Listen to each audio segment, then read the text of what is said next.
Hello everyone, today I am going to explain about operation on process.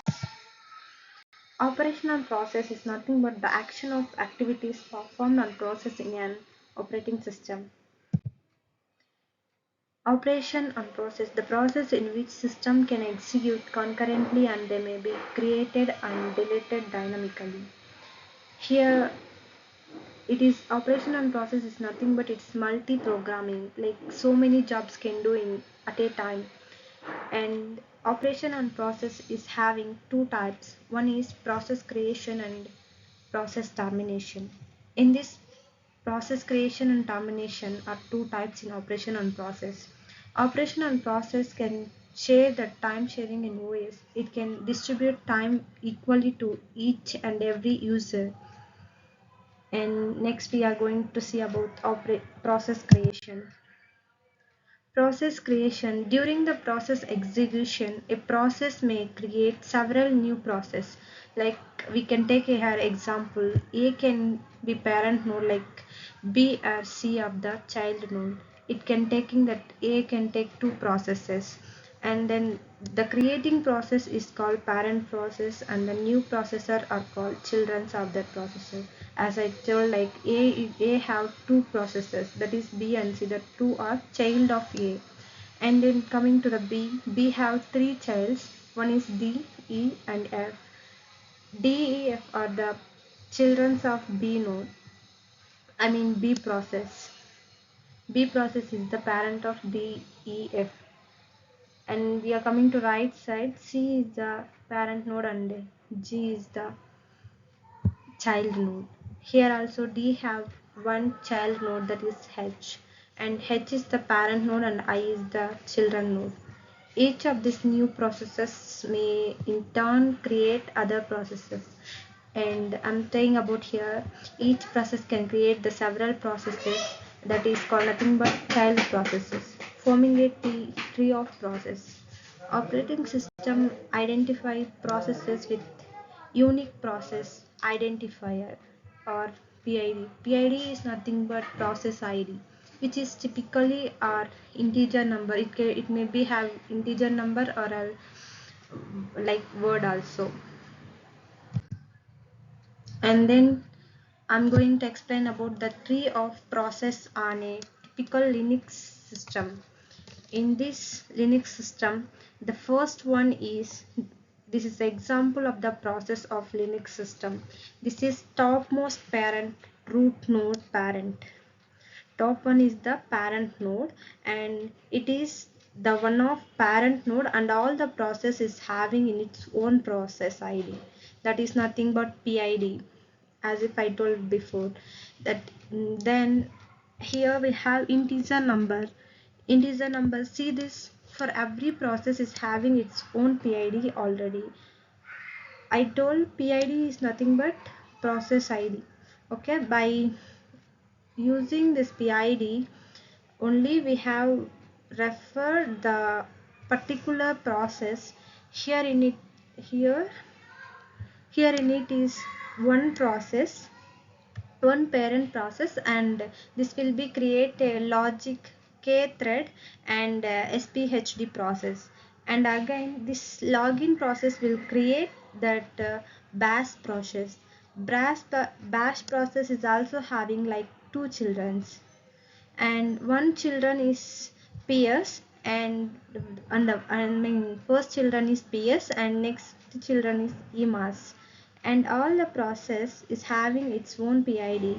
No, and PID in the Linux system, which we take example of operation on processing process creation. And normally this is a unique number, and a unique number will assign to all the processor and will going to represent the process only by means of this unique ID, and that is the process ID, which is nothing but PID. We can use that example like Linux system in process creation. We are going to next slide. Process creation using fork system call. This is another example for uh, this is another example for process creation. um, how the process will created by using fork system called. A process will create by using the parent process to create child process by using the fork system call. So that fork will the given integer value that is nothing but process id.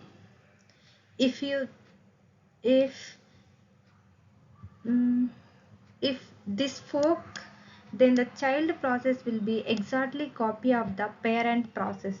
As we discussed in last slide, PID is equals to PID. If PID is equals to 0, then this will be child process. Then we need to give another process to the child process, that is nothing but exec.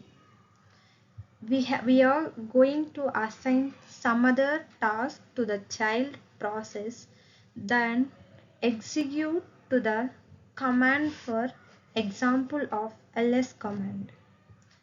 So the once command is being executed, then we have to exit the process, the child process. So the child process will be terminated, then its parent node will execute. Once the parent is executing, once the children is executing, parent should wait. After that, after the parent should enter into the process. Until children process is completed, parent process should wait. Here, parent PID greater than 0, then that will be a parent process. Then the parent have to wait until the child process should complete its execution. So by using the wait command, we have to keep parent wait until the child process should complete. Then the parent resume will do one own process. Here parent should wait until the children process should complete. After that, parent process should proceed the next process. Then process creation. When a process creates a new process, that is nothing but when process is assigning to the new processes to possibilities for execution. There are two types of possibilities to execution the process creation.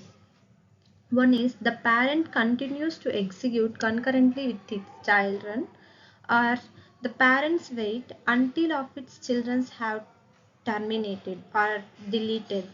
Her process should complete and it is terminated. There are two address space possibilities for the new process. One is the child process is duplicate of parent process. It is nothing but child process is same as parent process. Next, the child process has a next program loaded into it. Resource allocation to child process. When a process creates a child process, the child process will need to certain resources.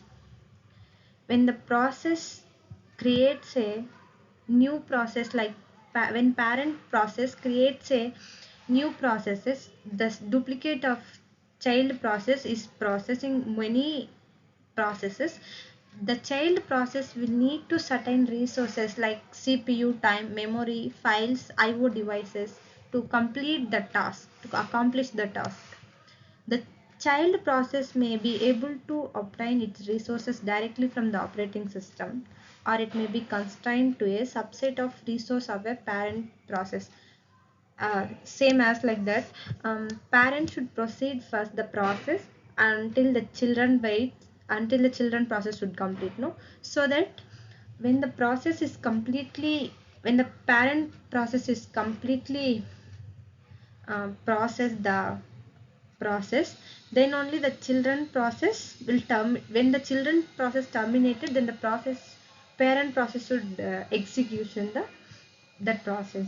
The parent maybe have partitioned its resources among its children, or it may be able to share some resources among several of its children. creating process using the unique fork system. Here we are using only main three topics. Here we are using child PID is equals to fork. That is nothing but fork is a we are creating new child process using by fork system call. And then when PID is equals child, if PID is equals to 0, then it will execute and it returns the value 1. When it is not equals to 1, then it will be error detect during fork system call. Once the PID is equals to 0, the code will be executed by the child process and it will print the child process. That is nothing but process PID. Else, if child process is not equals to 0, then the parent process should produce create child process within that process only, or else if it is equals to 0, then it returns 0, or else it will not return, it will get an error. Process termination. The process terminates when the finishing execution and asks the operating systems to delete it by the exit system call. That's what process terminates when it finished the process execution and asks the operating system to delete by using exit system call. At that point, the process may return a status value and to its parent process. That is nothing but integer number or a weight system call. By using these both, we can return a status value or its parent process. All the resources of process including physical and virtual memory, open files and in IO buffer are deallocated by the operating system. If process terminates, then all the